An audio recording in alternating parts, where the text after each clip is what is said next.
story that we published on this elderly couple in Tutong touched a lot of people's hearts, and many called in and actually emailed us to ask whether they can donate money and food items to the family. So over the last week, we actually collected $380 in cash and boxes of food items and even some clothes to be given to the family.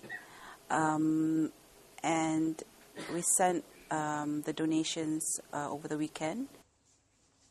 We actually received an email from the Brunei Society, which is, if I'm not mistaken, the student society of Brunei students in Nottingham, in the UK, and they emailed us and said that they would like to know more about this kind of stories because it gives them awareness that actually there are people who are unfortunate in Brunei. Because for people living in the urban areas, in comfortable homes, it boggles the mind that, there are people actually surviving on just water and dates to start the day. When people think about Bruneians, they think about, having enough food, several cars in the driveway, and, you go to the tamu and there's so many people buying food and sometimes the food is wasted.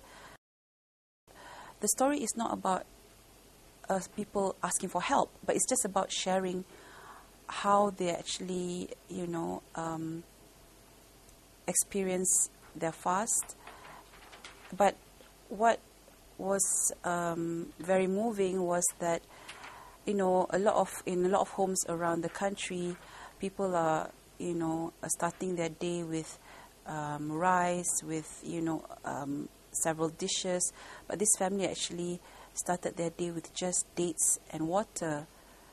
And the grandfather said that he only makes about $500 a month, and that is to take care of the whole family. So that actually touched the hearts of many people in Brunei. Assalamualaikum, selamat pagi. Saya ucapkan terima kasih. The grandfather was so overwhelmed because he said that, it restored his faith in humanity. He didn't expect that his story about taking care of his grandchildren would get that kind of response. When we started this series called Sahur Stories, all we wanted to do was to highlight how Muslims in Brunei actually experience or go about their daily tasks, even though they're fasting. So the normally stories that come out during Ramadan is mostly about sungkai. And of course there are stories about people giving charity, but hardly any stories about what happens early in the morning when people wake up, they prepare for the day. And we're happy that, in the quest for a good story, we are actually helping people. So we hope that this can continue in other ways, and hopefully this will become tradition for the Brunei Times. Every Ramadan we will do Sahur Stories.